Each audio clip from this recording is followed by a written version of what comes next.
Запись басталды.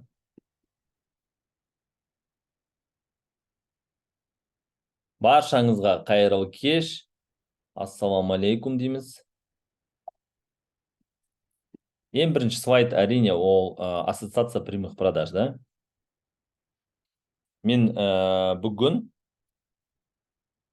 жаңағы Тяньши компаниясының лидерларымен жолықтым. Енді білесіздер ғой барлықтарыңыз, да? Тяньши, Арифлейм, Мэрикей, Tupperware деген компаниялар, олар біраз уақыт болды рынокта жұмыс жасағандарына. 20, 30, 40, 50 жыл болған компаниялар бар, да? 70, 100 жыл болған компаниялар бар. Именно сол компаниялардың барлығы осы ассоциация прямых продаждың құрамына кіреді. Сол себептен де мен сіздерге айтарым, бүгінгі таңда New Wave компаниясы да осы ассоциация прямых продажға кіреді. Ол дегеніміз біздің компаниядағы ол құқығымыз, және де ассоциация прямых продажға кіретін компания ол таза 100% ашық жұмыс жасайтын компаниялар, да?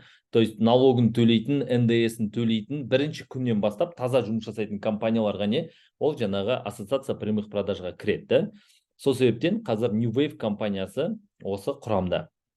Енді әрине Алматыда бізде 2 офис бар, біреуі жаңағыдай Қаратал бизнес-центр, екіншісі Райымбекте, да? Ең кереметті өнімдердің бірі ол Yonwave өнімі. Енді Yonwave'ті көп партнерлар қолданып жатыр. Білесіздер, да, Yonwave не үшін керек екен? Yonwave'ті күніне таңғы астан кейін 20 мл өзінің ішінде жаңағы несі бар, мерный стаканчигі. Сол мерный стаканчикпен бір стаканчигін ішесіздер. Бұл не істейді? Бұл ең бірінші біздің жаңағы қанымызды сұйылтады, инсульт, инфаркттан, қант диабетінен сіздерді былай айтқан кезде сақтайды. Өйткені бұның ішінде дигидрокварцетин бар. Моментально біздің жаңағыдай қанымызға сіңетінді. Одан кейін барып нони, пихта сибирская и витамин С. И және де иммунный системаны өте керемет көтереді. И жаңағы вирустардан қорғайды, да? Мысалы, қазір білеміз, көктем күз басталды. Бізде не басталды? Вирустар басталды, да? Көп адамдар иммунный системасы түсіп, жаңағыдай вирустарға нетіп жатыр, шалдығып жатыр. Ауырып жатқан көп адамдар бар, ыстығы көтеріліп жатқан адамдар, соның барлығына. Yonwave'ті балаларға да, емізетін әйел адамдарға да барлығына Yonwave'ті ішуге болады. Сол үшін Yonwave'ті күнделікті ішсеңіздер болады. Келесі нони деген сок. Нонидің 2 түрі бар, біреу детский, біреу взрослый. Мынау взрослый қызыл, жасылы ол детский, да? Нони ультраны біздің жаңағыдай таңертең 25 мл, кешке жатар алдында 25 мл, да? Ұйқыларыңыз күшті болады. Және де ағзадағы толықтай бүткіл дефициттардың орнын басады. Және бұның составында виноград, ол білесіздер, ресвератрол, С витамин натуральный, да? Антиэйдж продукт, и және де составында гранат бар, ол анемия. То есть, қазір білесіздер, анемия ол 95% адамдарда скрытая анемия деген нәрсе бар, да? То есть гемоглобин там 140, 150, 160 көрсетіп тұрса да, ол адамда скрытая анемия деген бар. Соны именно осы составында жаңағы айтқандай гранат бар, да? Именно железо дефицитті орнын басады. Және нони деген жалпы ол жеміс, ол жемістің құрамында ол суперфуд дейді. Жемістің құрамында 200-ден астам макро-микроэлементтер бар, да? И янтарный кислота. Янтарный кислота біз білеміз, да? Кезінде апаларымыз сол янтарды мойнына моншақ қылдырып таққан, да? Янтар ол именно щитовидка, именно зобпен ауыратын адамдарға, да? Yonwave-та, нони ультрада зобқа кереметтей көмегін тигізеді, мен сіздерге айтайын, да? Кімнің проблемасы бар щитовидкамен, зобпен? Пожалуйста, Yonwave, нони ультра, да? Енді балаларға беретін болсаңыздар, әрине бірінші иммунный системасы, одан кейін барып әрине мына ішек жолдары, ол жаңағы бала мына вообще жалпы нониді ішкен кезде жаңа чипсы жемейді, одан кейін барып мына тәттіні аз жей бастайды. Неге? Өйткені ағзасындағы жаңағыдай мына ішкі құрылысындағы көптеген жаңағыдай паразиттар болса, құрттар болса, соның барлығын түсіреді, да? Өте керемет. Келесі коллаген, ол бізде бөлінеді. Anti-Age, Energy, Slim және де Brain деген 4 түрі бар коллагеннің. Коллаген не үшін керек? Коллаген біздің жаңағыдай естественно өзіміздің әдемілігімізді сақтау үшін, да? Жасару үшін. Және де коллаген не только кожаға, да? Коллаген ол шашқа да керек, тіске де керек, сүйекке де керек. Барлық былай айтқан кезде біздің ағзамызға коллаген керек, да? Бізде коллагеннің составы 15 000 мл. То То есть суточный доза ол 5000, бірақ бізде 15000. Неге? Өйткені коллагенді 25 жастан бастап ішу керекпіз.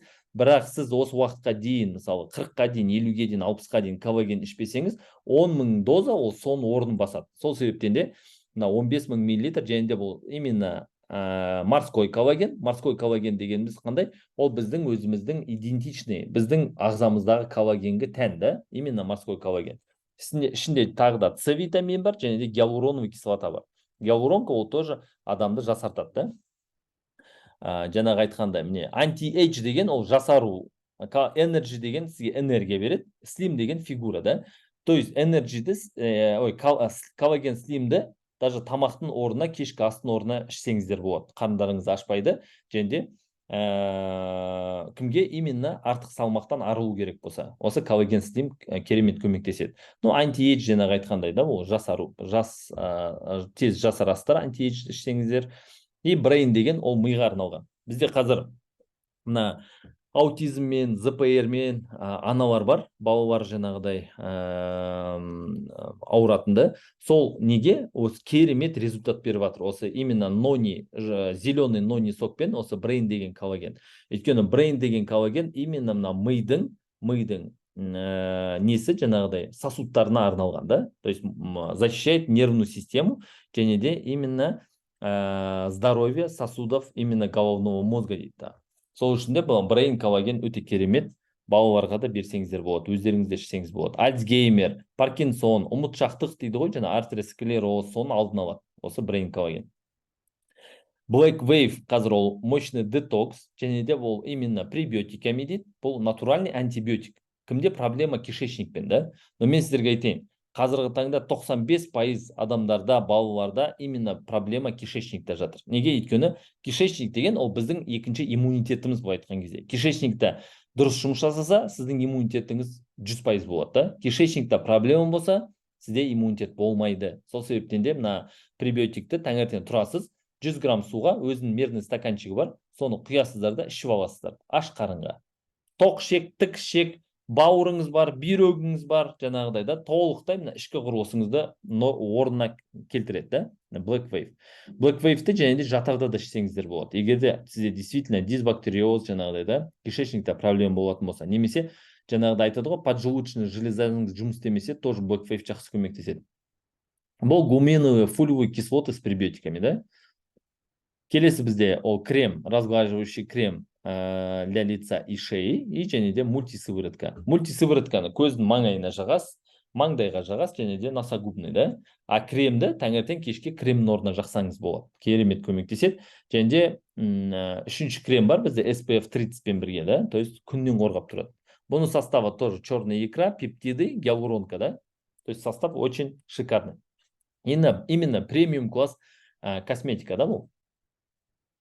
Фильтр. Күнделікті біз су ішуіміз керек. 2,5-3 литр су, да? Біздің 1 килограмм салмаққа 30 миллилитр күнделікті, да? Бірақ қолыңызда су жүрмегеннен кейін адам не істейді? Адам су ішпейді. Сол себептен де, пожалуйста, да, фильтрді аласыздар, фильтрмен жаңағыдай күнделікті су ішесіздер, да? Даже сіз бір су ішкеннің өзінен, мен сізге айтайын, оның pH 7,5, слабощелочная вода дейді, сіздің салмағыңыз 10 килограммға дейін бір айда отек кетеді, адамда отек кетеді, да? Отек ол артық салмақ былай айтқан кезде, да? Сол өте керемет фильтр, тритановый, және де фильтрдің ішіндегі жылына бір-ақ рет ауыстырасыздар, да? Келесі бізде не жвачка, ауыз қуысындағы именно жаңағы айтқан бактериялар, одан кейін барып стоматитпен ауыратын, ангинамен часто ауыратын кісілерге не жвачка кереметтей көмегін тигізеді, да? Және хитозановый комплекс. Хитозан деген ол біздің бауырымызды орнына қалпына келтіреді. Және де бұның қазіргі таңда екі түрі бар. Қазір көрсете кетейін сіздерге. Мынандай тыква бум мен черника бум деген. Тыква бум деген именно бауырға арналған. Күнделікті екеуден жейсіз. Мына черника бум деген көздің жанарына арналған, да? То есть зренияға арналған. Черника бум деген, да? Бұл дегеніміз жаңағыдай күнделікті екеу балаларға бірден жесе болады. Пребиотик деген ол кишечникке арналған, үлкен кісілерге жатарда екеу, балаларға бірден. Көрдіңіздер ғой, FDA, GMP сертификаттары бар, да? Ол дегеніміз высший именно качество, да? Омега-3 ол біздің балықтың майы. Омега бізге күнделікті керек. бірақ омега керек екен деп ана аптекадан іше беруге болмайды. Неге? Өйткені егер де сіздер үлкен балықтардан алынған омеганы ішетін болсаңыздар, олар көп өмір сүргендіктен именно жаңағыдай ол омеганың құрамында тяжелый металл болуы мүмкін. Сол себептен де именно аз өмір сүретін жаңағыдай майшабақ дейді ғой, жаңағыдай да сардины деген сондай кішкентай балықтардан алынған омега ол дұрыс та. Біздің омега именно сондай кішкентай балықтардан алынады. Анчоус, сардины деген. Ол дегеніміз оның составында не жоқ? Составында жаңағы тяжелый металл жоқ та. Иммунобустер деген бұл продукция 4 түрлі саңырауқұлақтан шыққан. Ол жаңағы шейтаке, рейши, кардицепс және де бразильский агарик деген. Ол сильнейший иммуномодулятор және де сильнейший онкопротектор. Бізде Бота Кусмановна деген маман бар, именно біздің Совет здоровьяға кіретін. Сол кісінің вебинарын тыңдасаңыздар болады. Осы иммунобустер туралы да. Ол кісі өте кереметтей жаңағы түсіндіріп береді, қалай жұмыс жасайтынын, қалай көмектесетінін. Және де бұл ер адамдарға да жаңағы потенциясын күшейтуге керемет септігін тигізеді, өйткені ішінде кардицепс бар. Одан кейін барып жаңағы кімде жаңағыдай проблема потенциямен да тоже кереметтей көмектеседі. Иммунобустер деген продукция. Келесі бізде ол кол детокс деген ол хлорелла. То есть бұл да детоксқа жатады, хлореллада да. Енді бізде компанияда не бар? Пакеттер бар. 45 мың теңге, 90 мың теңге, 180 мың, 360 мың, 720 мың теңге пакет бар. Сіз кез келген пакетпен өзіңіздің бизнесіңізді бастасаңыз болады да. Апгрейд кез келген уақытта жасасаңыз болады. Апгрейдте уақыт шектелмеген, уақыт қойылмаған. Кез келген уақытта апгрейд жасасаңыз болады пакетіңізге. Енді мынау жаңағы 180 мың теңгелік пакет негізі бір адамға арналған, оның ішінде 5 түрлі өнім бар.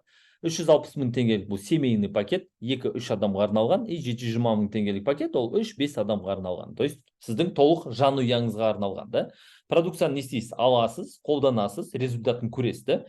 Результатын көргенде ғана сіз біреуге бір нәрсе айта аласыз продукция туралы, мысалы да. Әр продукттың ішіп көргеннен кейін да. Енді бірінші бізде вид доход, бірінші доход бізде рекрутинг бонус деп аталады да.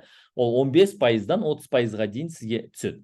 Енді бізге компанияның ең кереметтілігі рекрутинг бонус моментально түседі. То есть адам қостыңыз, сол секундта ақшаңыз түседі, сол секундта ол ақшаңызды қолдана берсеңіз болады. Именно рекрут бонусты да. Рекрут бонус ол 15%-дан 30%-ға дейін түседі. Жаңағыдай оны аласыз, сразу моментально қолданасыз да ол ақшаны. Енді білеміз бәріміз да, рекрутинг бонус дегеніміз рефералка, ол одноразовый да. Біздің постоянный доходымыз ол командный бонус. То есть ол бинарный бонус. Бізге бинар керегі 2 адам. Левая нога и правая команда дейді да, жаңағыдай да. Енді бізде командный бонус 5%-дан 20%-ға дейін төленеді да. То есть ең кішкентай пакет 5%, 10%, 15%, 15%, 20%. То есть предстарт пакет болған өзінде де сіз рекрутингтан 15% аласыз. Даже 45 мыңға тіркелсеңіз да, ал неден бинардан 5% аласыз. Сондықтан әрине өміріңізде бір рет элит немесе максимум пакетке шықсаңыз, сізде уже максимальный доход болады компанияда да. То есть рекрут өйткені элитта да 30%, максимумда да 30%. Ал именно бинар элитта 15%, а максимумда 20%. Сондықтан әрине максимум пакетте болғандарыңыз өздеріңізге өте тиімді да. Және де бинардан аптасына 15 миллион теңге табыс тапсаңыз болады. Ойлаңыз, 15 миллион. Любой кез келген бинарда ограничение болады, мен сізге айтайын. Неге? Өйткені ограничение болғанда ғана компания не істейді? Өзінің маркетинг планын есептей алады. Түсініп отырсыздар ғой да? Кез келген маркетингті компания бірінші күннен бастап полный бинарды толтырып есептейді. Сол кезде бізде 15 миллион теңге аптасына. Айына 4-ке көбейтетін болсаңыз 60 миллион теңге. Бұл мен сіздерге айтайын, өте үлкен бинар. Бұл әлем бойынша бірінші орында аламыз біз именно бинарный ограничениеден да. Доллармен шаққанда ол аптасына 30 мың доллар, айына 120 мың доллар. Только бинардан табыс тапсаңыз болады, мен сізге айтайын. Ол өте үлкен табыс көзі. Келесі бізде matching бонус. Matching бонус бізде компанияда 7 линиядан төленеді. Ойлаңыз, бірінші линиядан 15, екіншіден 10, үшінші линиядан 7-ші линияға дейін 5%-дан. Енді ойлаңыз, Matching бонус дегеніміз не нәрсе? Matching бонус дегеніміз ол сіздің командаңыздың бинарынан төленетін бонус да. Бірінші, мысалға айтайын. Всегда бірінші линияға сіз 5 адамнан жұмыс істейтін артық адам еш уақытта келмейді. Мен көрген емеспін. Бірінші линияда мен 100 адам жұмыс істеп жатыр деген да. Көп болса 2 адам, 3 адам, максимум 5 адам жұмыс істеуі мүмкін бірінші линияда да. Енді 5-ке 5-ке көбейтсек, мысалы, екінші линияда ол кісілердің шақырған адамдары бар ғой. Екінші линияда, мысалы, 10% төленеді, 25 адам болуы мүмкін да. Үшінші линияда 25-ті 5-ке көбейтсек, 125 болуы мүмкін. Это максимум дегенде, мен сізге айтайын да. А енді оны 5-ке көбейтетін болсақ, 625, төртінші линияда 3000 адам, бесінші линияда 15000 адам, жетінші линияда уже сізде қанша адам болады уже? 70.000 адам болады, 75.000 адам болады, даже мен сізге айтайын да. Но жарайды, в среднем алған кезде сізде 5-ші, 6-ші, 7-ші линияда даже 10.000 адам болсын дерлік командаңызда да. Ойлаңыз, 10.000 адам сізде командада бар. 100.000 теңгеден аптасына табыс тауып жатыр. 100.000 теңгенің 5%-ы 5.000 теңге болады. Енді 10.000-ды 5.000 теңгеге көбейтетін болсаңыз, 50 миллион теңге сізде матчинг бонус аптасына түсіп тұрады. Ойлаңыз да, апта сайын 50 миллион теңге матчинг бонустан төленеді компаниядан да. Ол өте үлкен табыс көзі да. Өйткені матчинг бонуста бізде не жоқ? Бізде ограничение жоқ. Егер бинарда аптасына 15 миллион теңге ограничение болса, матчинг бонуста ограничение жоқ. Қараңыздар, қандай керемет да? Матчинг бонустан қанша табыс табамын десеңіздер де, пожалуйста да. Сол үшін мен сіздерге айтайын. Даже 2 адам шақырып, бір адамыңыз жұмыс істеп жатқан жоқ, ұйықтап жатыр дерлік, мысалы. Даже бір адамыңыз жұмыс істеп жатса да, матчинг бонустан сіз апта сайын табыс тауып тұрасыз. Келесі накопительный бонус дегеніміз бұл премия. Бұл депозит деп айтады, мен айтам депозит емес деп. Неге? Өйткені депозит деген ол біздің ақшамыз жинаған кезде, дұрыс па? Премия деген ол компанияның ақшасы. Мысалы, сіз 150 мың теңге бинардан табыс тапқаннан бастап, компания не істейді? 15%. 150 мың теңгенің 15%-ы 22.500 теңге болады. Компания накопительный счетқа салып қояды 22.500-ді да. И компания жинай береді ол ақшаны. 3,5 миллион теңгеге толғанда не істейді? Ол ақша сіздің счетыңызға түседі. Ойлаңызшы, каждый раз 3,5 миллион теңгеден компания сізге премия төлейді. Каждый раз. Сразу, моментально төлеп тастайды ол ақшаны. Оны 40-қа компания бөлмейді или там 20-ға или 10-ға да. Сразу моментально төлейді, мысалы да. Компания 3,5 миллионды 10-ға бөліп, 10 ай төлеймін десе де болушы еді, мысалы 350 теңгеден ай сайын да. Жоқ, компания сразу сол секундта сіздің счетыңызға түсіріп береді осы 3,5 миллионды. Пожалуйста, сразу ала бересіз да. Келесі бізде ол лидерский пул, ол пассивный доход деп аталады. Амбассадорларға 1%, вице-президенттарға 2%, президенттарға 3% компания бізге не? Пассивный доход төлейді. Түсініп отырсыздар ғой?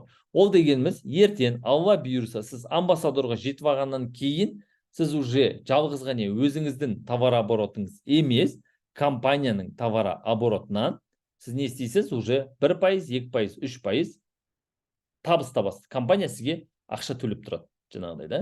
Ол да өте керемет. Неге? Өйткені бұл дополнительный вид дохода. То есть ол сіздің основной емес қой, өзіңіздің тауып атқан бинарыңыз емес қой, ол дополнительный да, компаниядан беретін бонус. Келесі накопительный карьерный бонус. То есть бізде компанияда статустар накопительно жабылады. Ол бір, екіншіден оған временной ограничение компания қоймаған. Қай уақытта жапсаңыз өзіңіздің еркіңіз да. Менеджер 1 деген статус 600 балл товар оборот жасадыңыз. Менеджер 1 деген статусты алдыңыз. Келесі статус менеджер 2 деген статус 1000 балл керек да. Бірақ сізде жанбайтын, күймейтін 600 балл бар.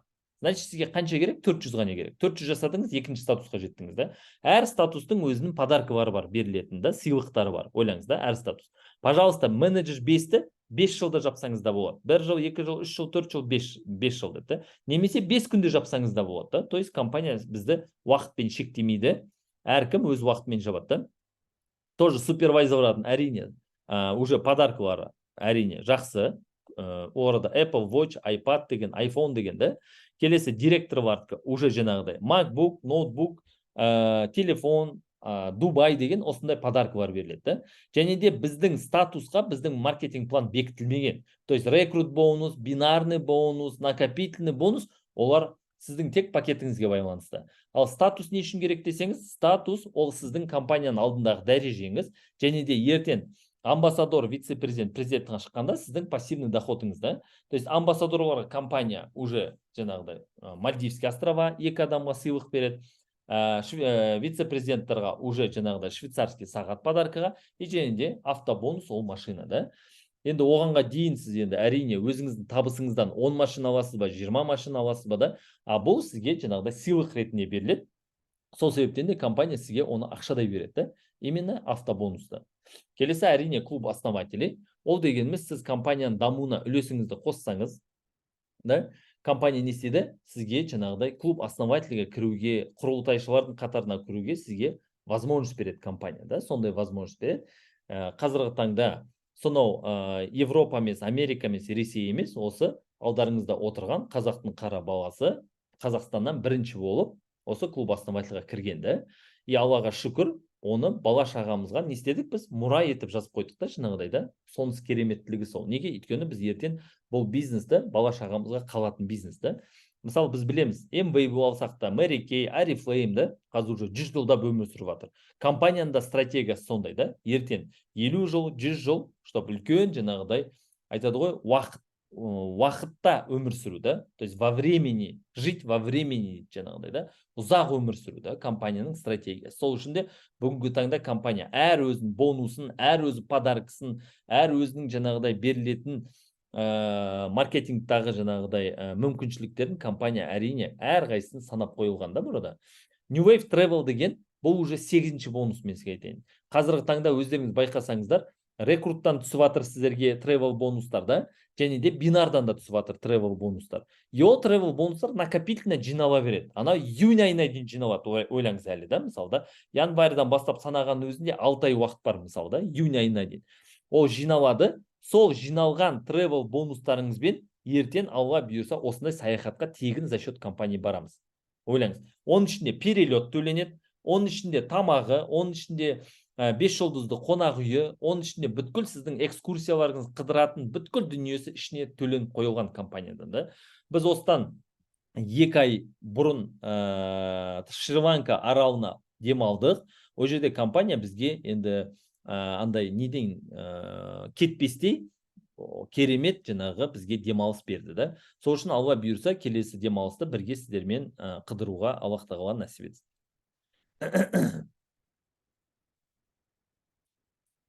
Ең маңызды дүние burada биля правах деген нәрсе, да.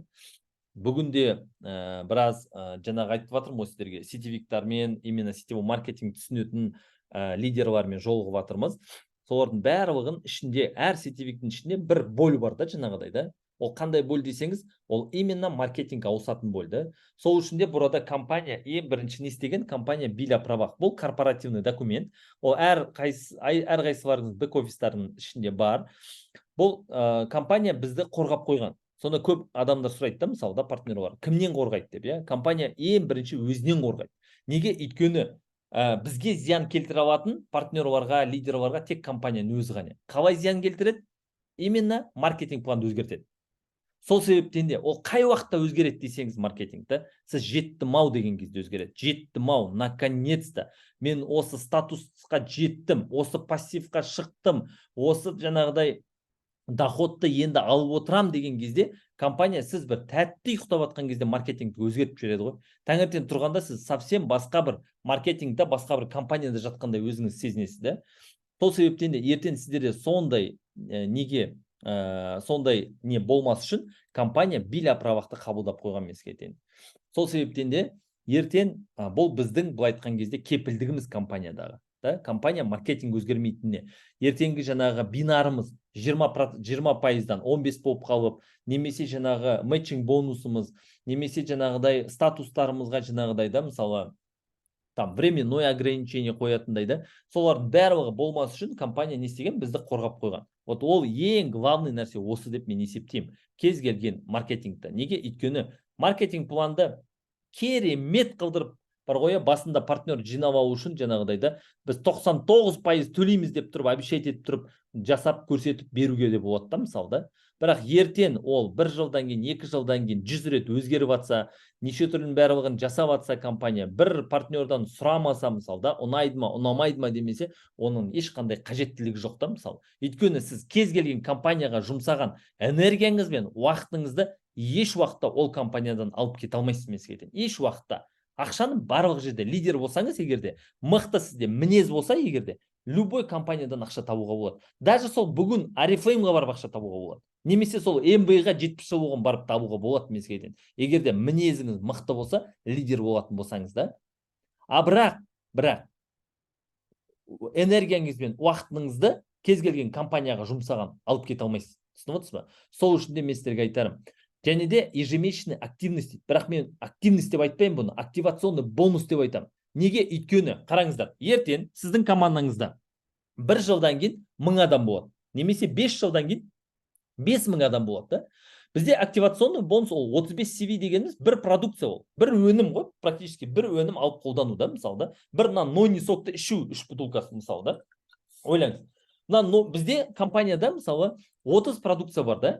Егер де мына бір нойниді ішсеңіз, мысалы, и әр мысалы активностьта басқа өнім алам десеңіз, мына нойнидің өзін сіз 2 жылдан кейін ішеді екенсіз. Ойлаңызшы, 2 жылдан кейін мына нойни сізге қайтадан қайтып келеді. Түсініп отырсыз ба?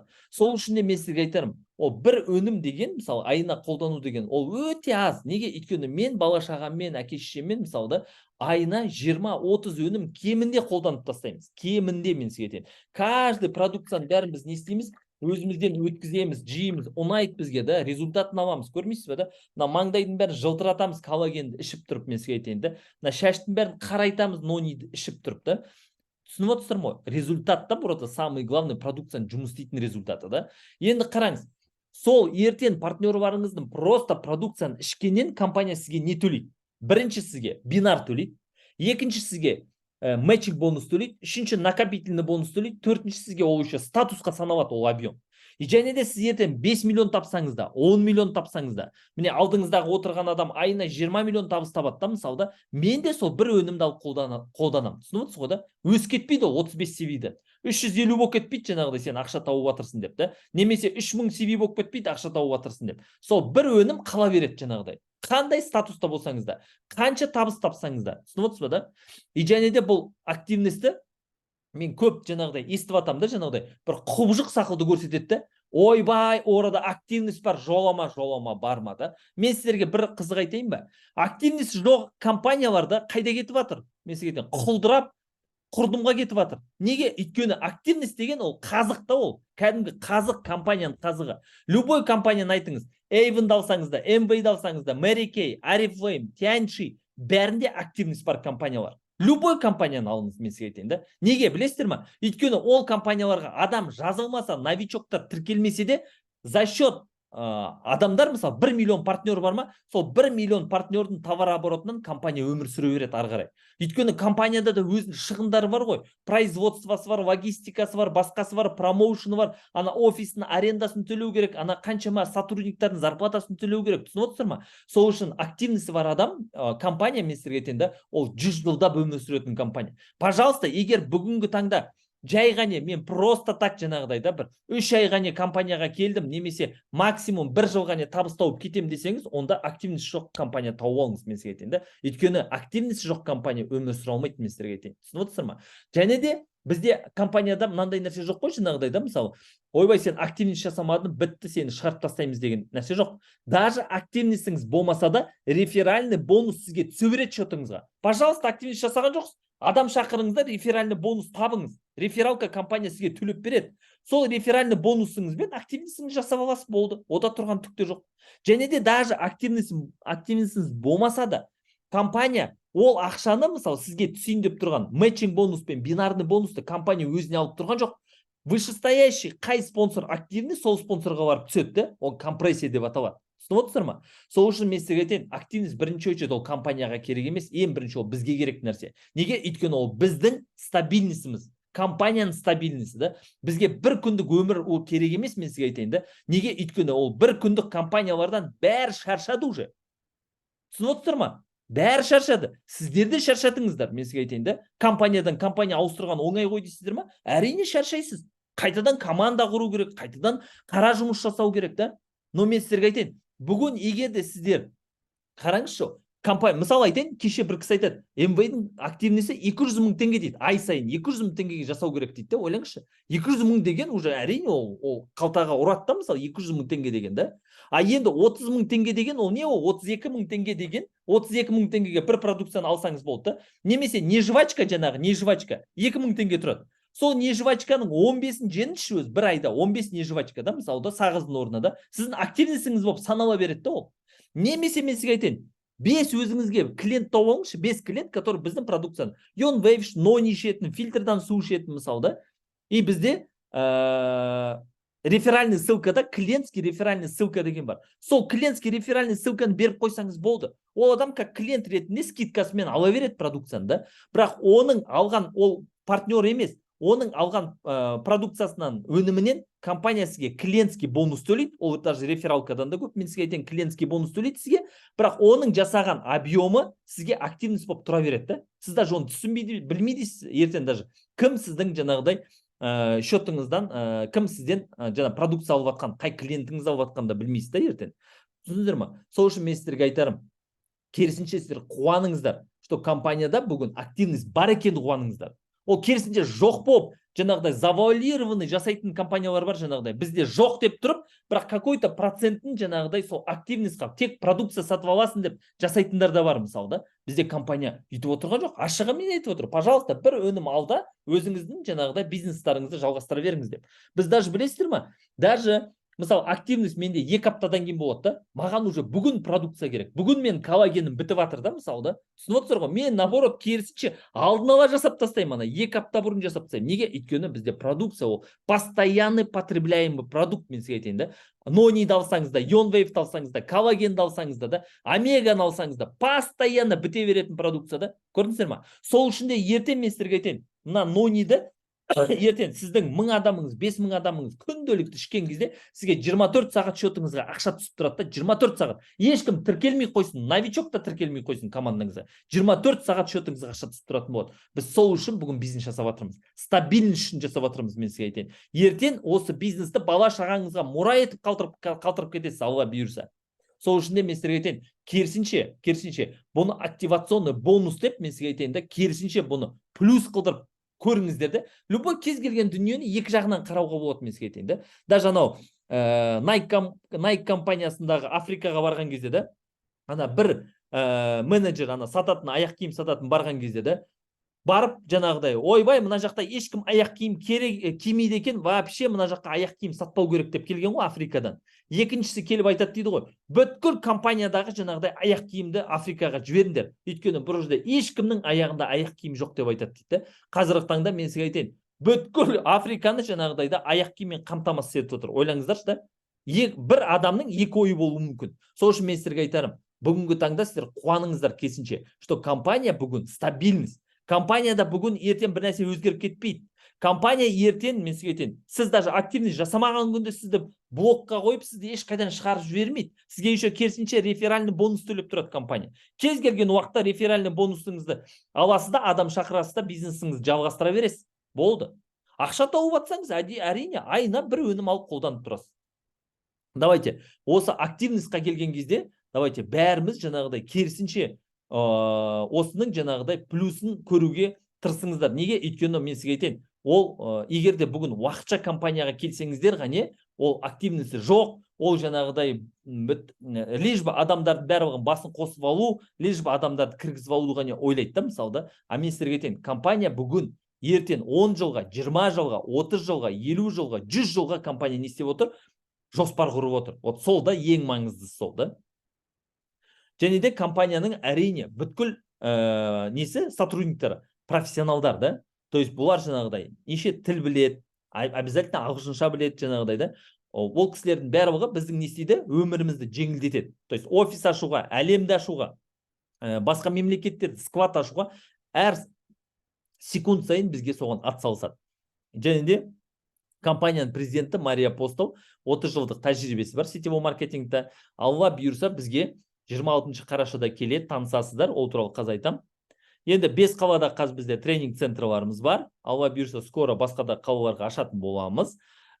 Пункт выдачи заказов скоро Қызылорда қосылатынын қатарына 9 боламыз. Одан кейін Талдықорғанға қосылады, Алла бұйырса 10 боламыз. Орал қосылады, бұйырса 11 боламыз. Болашақта енді Алла бұйырса қазір Райхан ханым, давайте Таразды ашайық, бұйырса Тараздан ашамыз, Алла бұйырса да. Павлодардан ашамыз. Әр қалада, Қостанай, барлығында болады да, поэтапно болады. Бірінші Қызылордадан бастадық. Сол үшін пункт выдачи дегеніміз моментально сол күні продукцияларыңызды алып кетесіздер. Бүгін заказ бердіңіз ба, бүгін алып кетесіз, оны тосып отырмайсыз, да? И және де мы выходим на международный рынок, да? То есть New Wave Global сайт. Это очень важно, мен сіздерге айтайын. Сіздер бүгін просто қандай компанияға келгендеріңізді әлі өздеріңіз сезініп жүрген жоқсыздар. Мен көп просто партнерларды байқаймын да, шынағыдай да, әлі сезініп жүрген жоқ. Қандай международный компанияға келгендеріңізді мен сіздерге айтайын да. Біздің компанияны кіммен салыстыруға болады, айтайын мен сіздерге да. МВ мен Oriflame, Мереке, Гербалайф. Осы компаниялармен салыстырсаңыздар болады. Немесе осы компаниялардың маркетингтермен салыстырсаңыздар болады. Осы компаниялармен салыстыратын болсаңыздар, классический маркетингпен бізде бинарный маркетингте әрине табыс өте көп та. Түсініп отырсыздар ма? Сол үшін де бүгін біз международный рынокқа шықтық та. Аллаға шүкір, бүгін отырып 60 мемлекет тіркесеңіздер болады. Европаны, Американы, жаңағы Түркияны, Өзбекстанды, пожалуйста, бүгін отырып тіркесеңіздер болады. Және де осы жақын арада тағы бір керемет осы международный сайтқа байланысты, және де осы международный бизнесқа байланысты тағы бір керемет жаңалықтар естисіздер. Алла қаласа бұйырса. Главный мероприятияға келіңіздер, осы 26 қарашада көптеген жаңалықтар естисіздер. Компанияның президентінің дәл аузынан естисіздер оны. Ең бірінші, адам сену үшін адам көру керек, және де оны құлағымен есту керек. Оны қаншалықты сізге барып көрдім деп айтса да, сізге барып естідім деп айтса да, сіз оған сенбейсіз да. Мүмкін деп айтасыз, мүмкін, может быть, да. Түсініп ба? Сол үшін мен сіздерге айтарым, компанияның именно мероприятиясы бұл өздеріңіздің болашақ бизнестарыңызға инвестиция. Сол үшін бұл билеті 25 000 теңге тұрады екен деп келмей қоймаңыздар, мен сізге айтайын. Лучше сіз мен сізге айтайын да. Сол жаңа киіп жүрген аяқ киіміңізді тағы бір сезон кие салыңыз да. Немесе сол киіп жүрген көйлегіңізді тағы бір сезон кие салыңыз да. Лучше сіз мероприятияға келіңіз. Өміріңіз өзгереді, мен сізге айтайын. Өміріңіз өзгереді. Ертең Алла бұйырса 3 айда, 6 айда, жарайды даже 12 айда 5 миллион теңге аптасына чек жасап алыңыздар. 5 миллион теңге. Бүгін көріп отырсыздар да, чаттан да қарап отырсыздар. Алдарыңызда отырған, бұл айтқан кезде мықты лидерлар отыр. Қазір сіздердің қатарларыңызда да. Жаңағы Гүлжан ханым уже супервайзер 3 статусын жапқан. Рита ханым супервайзер 2 статусын жапқан. Салтанат ханым супервайзер 1 статусын жапқан. Және де сіздердің жоғарғы вышестоящий спонсорларыңыз да, үлкен лидер бар, который супервайзер уже 4 статусын жапқан. Уже миллион теңге чекті қолдарына уже ұстап көрген партнер бар. Түсініп отырсыз ба? Осы 3 аптаның ішінде уже, да, действительно компанияда ақша бар. Да, действительно компания апта сайын төлеп тұрады. Түсініп отырсыздар ма? Абдандай нәрсе емес бізде жаңағыдай да, қанша түседі екеніңізді білмей отыратындай, немесе жаңағыдай ақшамды жаңағыдай түседі ме, немесе оны бөліп береді ме емес. Түсті ма, түнгі 3 болды ма, суббота күні түнгі 3-ке дейін бәрі уже жаттап алған ғой, отырады ғой жаңағыдай да. Сол 3-тен 5 минут кеткенде счетыңызда уже ақшаңыз тұрады. Пожалуйста, уже алып қолдана берсеңіз болады. Қандай керемет. Уже білесіз да, четко уже компанияда. Немесе рефералка, адам қостыңыз бар, тоже сол секундта счетқа ақшаңыз түсіп тұрады да. Сол үшін мен сіздерге айтарым. Просто өздеріңізге Аллах тағала бүгін берген бастарыңызда бақытты теуіп алмаңыздар. Бұл өте маңызды нәрсе, мен сіздерге айтайын. Неге? Өйткені бұнда New Wave сақылды компания. Бұл может быть там ғасырда бір келетін компания. Түсініп отырсыздар ма да? Может 50 жылда бір келетін компания, да? Бірақ мен сіздерге айтайын, бүгінде мен қаншама сетевиктармен кезіктім да, олар просто шоке. Қалай біз естімей отырмыз дейді New Wave туралы. Қалай біз естімегенбіз дейді. Шокта да просто олар. Қалай осындай бәрі, ойлаңыздаршы, олар на карандаше бизнес жасаған адамдар. Түсініп отырсыздар ғой, на карандаше деген да? На карандаше деген сетевиктар басын жинап алады да, жаңағыдай да, адам тіркей бастайды. Ойлаңыздаршы, әлі сайт жоқ, адам тіркеп жатыр, бірақ ақша төлеп да. Әлі продукция жоқ, ол продукция 3 айдан кейін болады дейді да.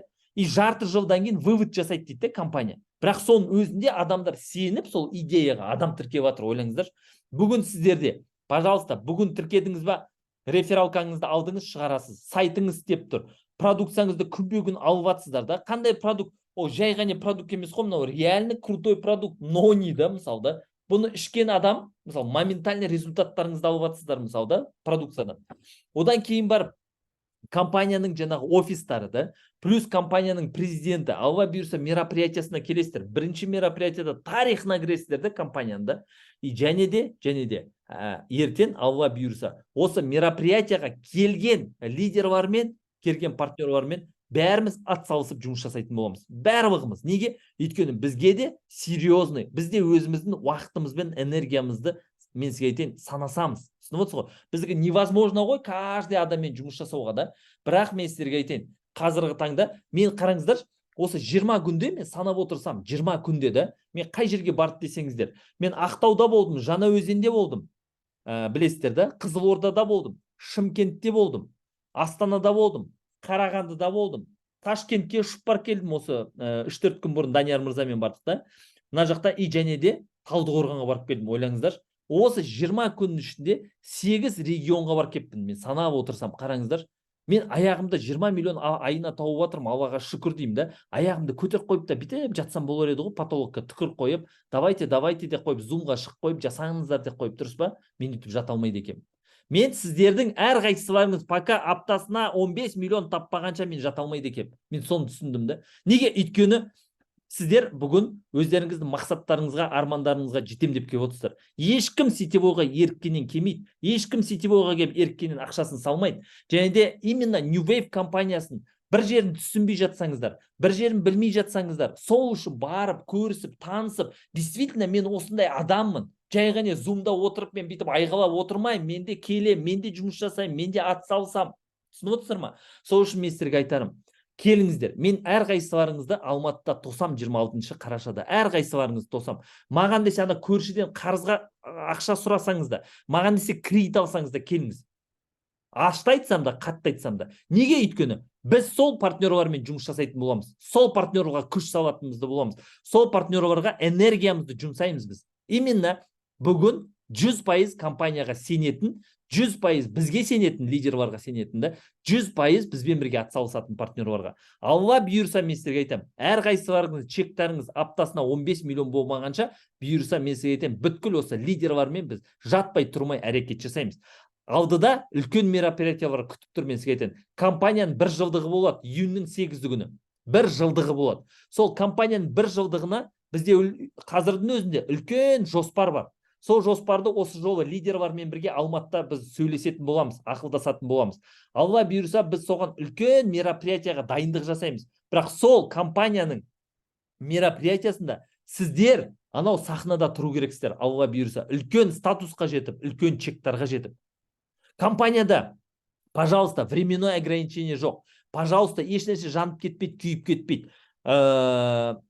Неге? Статусқа маркетинг байланбаған, выращивание лидеров жоқ. Пожалуйста, рахаттанып отырып жұмыс істемейсіздер ме? 24 сағат әрекет жасап соған. Мен сіздерге айтайын, любой сетевой компанияда бірінші не керек білесіздер ме? Бірінші вовремя сол компанияға қосылу керек. Түсініп отырсыз ғой? Уақытында, дер кезінде. Ол ертең New Wave'ді көшедегін бәрі біліп, уже бәрі байып кеткен кезде оның смысл, қандай ода смысл бар? Компанияға тіркеліп те смысл жоқ. Просто потребитель болсаңыз болады, дұрыс па? Oriflame сақалды. Каждый адам білген кезде New Wave'ді, оның ешқандай одан смысл жоқ, мен сізге айтайын, да. Бірақ бүгін ешкім білмеген кезде әрекет жасау керек. Ешкім білмеген кезде жасау керек осы нәрсені, да. Бірінші, ол момент, да, ол момент. Сол момент бүгін ба? Бүгін сол момент, да. Именно сіздер әрекет жасайтын момент бүгін, да, уже компанияда ешкім білмеген кезде. Екінші не керек? Әрине мінез керек. Мен всегда айтамын, мінез керек. Мінезі бар адам, мінезі бар лидер ғана үлкен дәрежеге жете алады, мен сіздерге айтайын.